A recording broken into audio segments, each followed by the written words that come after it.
Yo.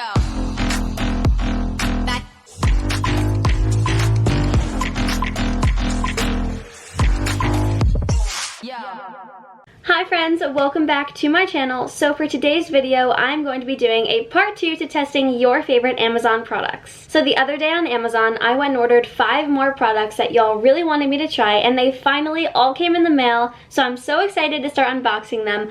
But first, I want to show you some of my new favorite pieces of jewelry, just like the ones I'm wearing. And that brings us to the sponsor of today's video, which is Aporro Jewelry.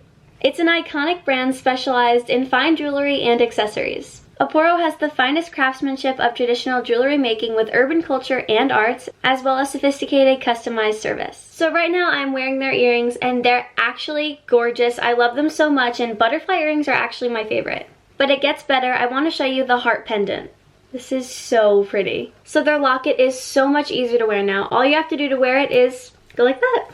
The distance between each diamond is very close, so it won't get tangled easily, which is my biggest pet peeve. Each of the diamonds is embedded in the chain, and the diamond is hollow carved in design, not glued. The three-dimensional design of this pendant and the dislocation of the stone arrangement makes it even shinier, not to mention the melon buckle is mixed with rectangular and round stones highlighting the shocking details. I love everything. Butterflies are my favorite, and these are so pretty and they're the perfect size. And this, don't even get me started. It's so pretty and can be worn so many different ways. I would definitely style it with like a black dress with a v-neck. You can literally do it so many different ways, and I absolutely love it. If you want to check them out, then click the first link in my description and check them out on Instagram. Now let's go unbox some Amazon products.